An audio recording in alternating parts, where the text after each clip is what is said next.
நாடாளுமன்ற குளிர்கால கூட்டத்தொடர் வரும் 25ஆம் தேதி தொடங்க உள்ளது. இந்நிலையில் திமுக பொதுச் செயலாளர் துரைமுருகன் விடுத்துள்ள அறிக்கையில், திமுக தலைவரும் முதலமைச்சருமான மு.க.ஸ்டாலின் தலைமையில் திமுக மக்களவை மற்றும் மாநிலங்களவை உறுப்பினர்கள் கூட்டம் வெள்ளிக்கிழமை நடைபெற உள்ளதாக தெரிவித்துள்ளார்.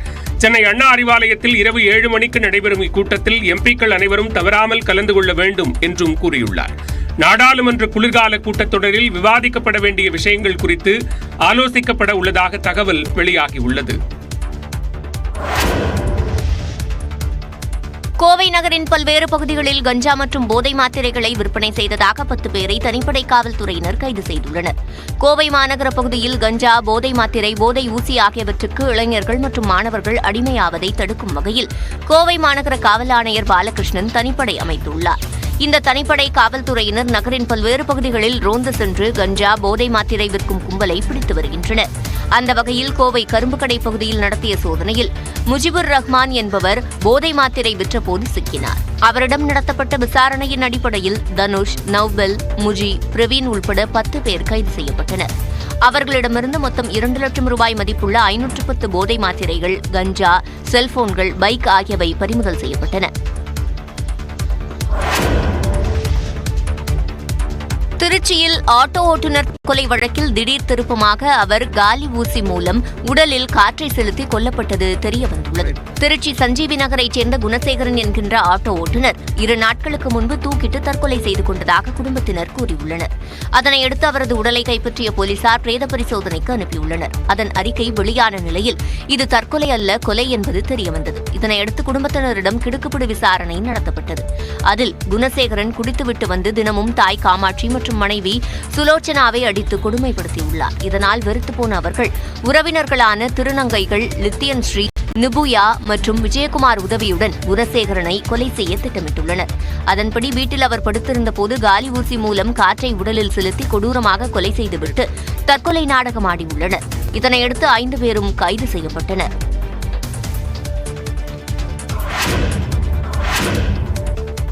எதிர்வரும் நாடாளுமன்ற குளிர்கால கூட்டத்தொடரில் வக்ஃப் வாரிய திருத்தம் உட்பட 16 மசோதாக்களை தாக்கல் செய்ய மத்திய அரசு பட்டியலிட்டுள்ளது. நாடாளுமன்ற குளிர்கால கூட்டத்தொடர் வரும் 25ஆம் தேதி தொடங்கி டிசம்பர் 20ஆம் தேதி வரை நடைபெறவிருக்கிறது. இதில் முதல் வாரத்திற்குள் வக்ஃப் திருத்த மசோதா தொடர்பான அறிக்கையை நாடாளுமன்ற கூட்டுக்குழு தாக்கல் செய்யும் என எதிர்பார்க்கப்படுகிறது. மேலும் தேசிய கூட்டுறவு பல்கலைக்கழகம் அமைக்க வழிவகை செய்யும் மசோதா உட்பட புதிதாக 5 மசோதாக்களை அறிமுகம் செய்து நிறைவேற்ற மத்திய அரசு பட்டியலிட்டுள்ளது. அதே சமயம் ஒரே நாடு ஒரே தேர்தல் தொடர்பான மசோதாக்களின் தொகுப்பு குளிர்கால தொடரில் பட்டியலிடப்படவில்லை. அதானி முறைகேடு தொடர்பாக கூட்டுக்குழு விசாரணைக்கு எதிர்க்கட்சிகள் அழைப்பு விடுத்திருக்கும் நிலையில் இது நாடாளுமன்ற அவைகளில் தாக்கத்தை ஏற்படுத்த வாய்ப்பு இருக்கிறது. காசாவில் போர்க்குற்றத்தில் ஈடுபட்டதாக இஸ்ரேல் பிரதமர் பெஞ்சமின் நெத்தன்யாகுவிற்கு எதிராக சர்வதேச குற்றவியல் நீதிமன்றம் கைது செய்வதற்கான ஆணை பிறப்பித்துள்ளது. காசாவில் நெத்தன்யாகுவும் இஸ்ரேலின் முன்னாள் பாதுகாப்புத்துறை அமைச்சர் யோவாவ் கலாண்டும் வேண்டுமென்றே பொதுமக்கள் மீது தாக்குதல் நடத்தியதாக கடந்த மே மாதம் சர்வதேச குற்றவியல் நீதிமன்றத்தில் வழக்கு தொடரப்பட்டது. மேலும் ஹமாஸ் தலைவர்கள் இஸ்மாயில் ஹனியே, யாஹ்வா சின்ஹார், முகமது தயீப் ஆகியோருக்கு எதிராகவும் சர்வதேச குற்றவியல் நீதிமன்றத்தில் புகார் அளிக்கப்பட்டிருந்தது. இதனை விசாரித்த சர்வதேச குற்றவியல் நீதிமன்றம் இஸ்ரேல் பிரதமர் பெஞ்சமின் நெத்தன்யாகு மற்றும் யோவாவ் கலாண்டிற்கு எதிராக கைது வாரண்ட் பிறப்பித்துள்ளது. மேலும் ஹமாஸ் தலைவர்களில் 2 பேர் உயிரிழந்த நிலையில் முகமது தயீஃபை கைது செய்யவும் உத்தரவு பிறப்பிக்கப்பட்டது. சர்வதேச குற்றவியல் நீதிமன்றத்தில் அமெரிக்கா மற்றும் இஸ்ரேல் உறுப்பு நாடுகளாக இல்லாத நிலையில் அதன் உத்தரவுகளுக்கு கட்டுப்பட மாட்டோம் என்று கூறியுள்ளது. அதே சமயம் நெதர்லாந்து, பிரான்ஸ், பெல்ஜியம் உள்ளிட்ட நாடுகளுக்கு இஸ்ரேல் பிரதமர் வந்தால் அவரை கைது செய்வோம் என்று அந்நாட்டு அரசுகள் தெரிவித்துள்ளன.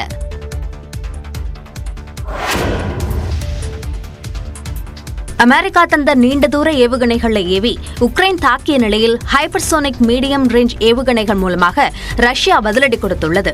உக்ரைனுக்கு தாங்கள் தந்த தொலைதூரம் சென்று தாக்கக்கூடிய ஏவுகணைகளை ரஷ்யா மீது ஏவ அமெரிக்க அதிபர் பைடன் ஒப்புதல் தந்த நிலையில் சில தினங்களுக்கு முன்பு உக்ரைன் அவற்றை அண்டை நாடு மீது ஏவியது. தங்கள் மீது தாக்குதல் நடத்தினால் அணு ஆயுதம் மூலமாக பதிலடி தருவோம் என ரஷ்ய அதிபர் புதின் எச்சரித்திருந்த நிலையில் சில தொழிற்சாலைகள் மீது ஹைப்பர்சோனிக் ஏவுகணைகளை ரஷ்யா நேற்று வீசியது. ஆஷ்னிக் என்ற இந்த ஏவுகணை ஏவுகணையை எந்த ஆயுதத்தாலும் தடுக்க முடியாது என்று பெருமிதத்துடன் புதின் கூறியுள்ளார். இது தொடர்பாக ரஷ்ய அரசு தொலைக்காட்சியில் உரையாற்றிய அதிபர் விளாடிமிர் புதின் புதிதாக தயாரிக்கப்பட்ட ஹைப்பர்சோனிக் மீடியம் ரேஞ்ச் ஏவுகணை அணு ஆயுதமின்றி உக்ரைனில் உள்ள புகழ்வாய்ந்த தொழிற்சாலைகளை தாக்கியதாக தெரிவித்துள்ளார். அமெரிக்கா, இங்கிலாந்து நாடுகளில் தயாரான ஆயுதங்களை கொண்டு ரஷ்யா தாக்கப்பட்டுள்ளதற்கு இது பதிலடி என்றும் அந்நாடுகள் மீதும் தாக்குதல் நடத்த ரஷ்யாவுக்கு முகாந்திரம் உள்ளதாகவும் புதின் கூறியுள்ளார். இந்த நிலையில் இது தொடர்பாக வீடியோ வெளியிட்டுள்ள உக்ரைன் அதிபர் ஜெலன்ஸ்கி கண்டம் விட்டு கண்டம் தாக்கும் ஏவுகணையை சோதிப்பதற்கு தங்கள் நாட்டை ஒரு சோதனை கூடமாக புத்தியற்ற ஒரு அண்டை நாடு பயன்படுத்துவதாக விமர்சித்துள்ளார். பாகிஸ்தானில் பயங்கரவாதிகள் நடத்திய தாக்குதலில் 50க்கும் மேற்பட்ட பொதுமக்கள் உயிரிழந்தனர். பாகிஸ்தானில் பர்ச்சினார் என்ற இடத்தில் இருந்து பெஷாவர் நகருக்கு 100க்கும் மேற்பட்ட வாகனங்கள் சென்று கொண்டிருந்தன. கைபர் பக்துன்க்வா மாகாணத்தில் உள்ள குர்ரம் மாவட்டத்தில் அவை சென்று கொண்டிருந்த போது பயங்கரவாதிகள் திடீரென தாக்குதல் நடத்தினர். கண்மூடித்தனமாக துப்பாக்கிகளால் பயங்கரவாதிகள் சுட்டதில் பெண்கள், குழந்தைகள் உள்பட 50க்கும் மேற்பட்டோர் பரிதாபமாக உயிரிழந்தனர். பாகிஸ்தானில் மிகவும் பதற்றமான கைபர் பக்துன்குவா மாகாணத்தில் தெஹ்ரிக்-இ தாலிபான் பாகிஸ்தான் அமைப்பைச் சேர்ந்த பயங்கரவாதிகள் அதிகம் உள்ளதாலும் இதுபோன்ற பல தாக்குதல்களை அவர்கள் அங்கு நிகழ்த்தியிருப்பதால் இதன் பின்னணியில் அவர்கள்தான் இருக்கக்கூடும் என அந்நாட்டு அரசு கூறியுள்ளது.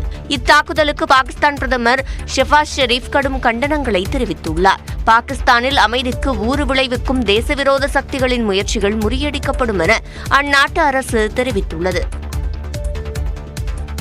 சென்னை துறைப்பாக்கம் சதுப்பு நிலம் பகுதியில் ஆக்கிரமித்துள்ள இடங்களை நீதிமன்ற உத்தரவின் பேரில் வருவாய்த்துறை போலீசார் பாதுகாப்புடன் அகற்றி வருகின்றனர். இதுகுறித்த கூடுதல் தகவல்களை நமது செய்தியாளர் வினோத்திடம் கேட்கலாம். வினோத், விவரங்கள். சிவரஞ்சனி, சென்னை ஓஎம்ஆர் சாலை துறைப்பாக்கம் பகுதியில் சதுப்பு நிலம் உள்ளது. இந்த சதுப்பு நிலத்தை கடந்த 30 ஆண்டுகளாக ஆக்கிரமி செய்து வந்தவர்களை அதை அகற்றுவதற்காக நீதிமன்ற உத்தரவின் பேரில் முன்னெச்சரிக்கை நடவடிக்கையாக அவர்களுக்கு இந்த தகவலான தெரிவிக்கப்பட்டது. தகவல் தெரிவித்தும் அவர்கள் அந்த பகுதியிலிருந்து வீடுகளை அகற்ற வெளியேற முடியாது, இந்த ஆக்கிரமிப்புகளை விட்டு வெளியேற முடியாது என்ற ஒரு உறுதியாக கூறியதை தொடர்ந்து இன்று காவல்துறையின் பாதுகாப்புடன் வருவாய்த்துறை அதிகாரிகள், வனத்துறை அதிகாரிகள் என அந்த பகுதியில் உள்ள வீடுகளை அகற்றுவதற்கான ஜேசிபி இயந்திரத்துடன் சென்றனர். அப்போது அந்த பகுதியில் உள்ள பெண்கள் சுமார் 50 பேர் சாலையில் அமர்ந்து கொண்டு வனத்துறை அதிகாரிகளும் வருவாய்த்துறை அதிகாரிகளும் காவல்துறையினரும் உள்ளே செல்லாத அளவுக்கு வழியை மறைத்துக் கொண்டு போராட்டத்தில் ஈடுபட்டனர். வனத்துறை அதிகாரிகளுக்கு இந்த ஆக்கிரமிப்புகளை அகற்றுவதற்கான வழி விடாமல் போராட்டத்தில் ஈடுபட்ட பெண்களை சுமார் 8 பேரை காவல்துறையினர் கைது செய்துள்ளனர். தொடர்ந்து அந்த பகுதியில் ஒரு பரபரப்பு நிலை வருகின்றன. கடந்த 30 ஆண்டுகளாக சதுப்பு நிலம் பகுதியில் குடியிருந்து வீடுகளை கட்டி வாழ்ந்து வந்தவர்கள் அந்த பகுதி ஆக்கிரமிப்பு என்று தெரிந்தும் அதிலிருந்து வெளியேறாமல் அதே இடத்தில் தான் நாங்கள் இருப்போம், இந்த இடத்தை விட்டு வெளியேற மாட்டோம் என்றெல்லாம் உறுதியாக கூறியதை தொடர்ந்து அந்த பகுதியில் ஆக்கிரமிப்புகளை அதிகாரிகள் அகற்றி வருகின்றனர். சிவரஞ்சனி, விவரங்களை வழங்கியமைக்கு நன்றி வினோ. மேலும் பல்வேறு செய்திகளை பார்க்கலாம் சிறிய இடைவேளைக்கு பிறகு.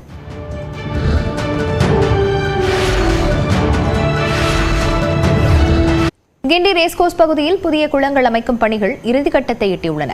முழு பணிகளும் இன்னும் ஒரு வாரத்தில் முடிவடையும் என தெரிவிக்கப்பட்டிருக்கும் நிலையில் தற்போதைய பருவமழையை சமாளிக்க இவை உதவிகரமாக இருக்கும் என எதிர்பார்க்கப்படுகிறது.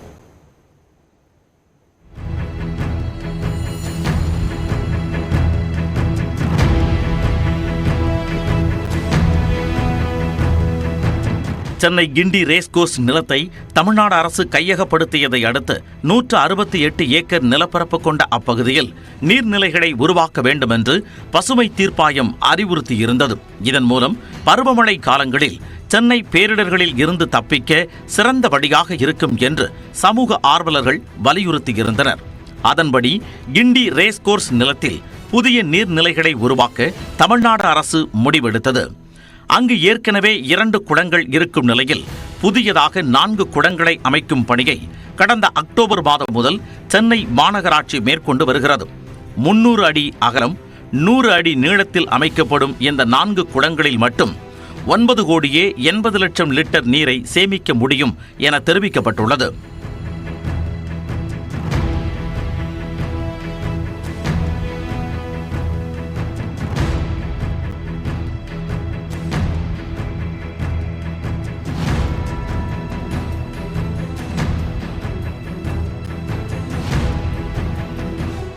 சென்னையில் அதிக மழை பெய்யும் பொழுது ரேஸ்கோர்ஸ் பகுதியில் இருந்து வெளியேறும் மழைநீர் சுற்றுப்புறத்தில் உள்ள ஆயிரக்கணக்கான குடியிருப்புகளை சூழ்ந்து பாதிப்பு ஏற்படுத்தி வந்த நிலையில் புதிய குளங்களால் வெள்ள பாதிப்பு தவிர்க்கப்படும் என எதிர்பார்க்கப்படுகிறது.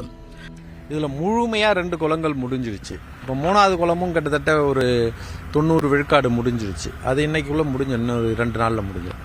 4வது குளம் கொஞ்சம் இன்னும் ஒரு வார காலம் தேவைப்படும். இதுக்கு அது கொண்டு கால்வாய் அமைச்சு அருகாமையில் இருக்கக்கூடிய இந்த அடையாருக்கு கிட்டத்தட்ட 1.5 கிலோமீட்டர்ஸ் தான் இருக்குது.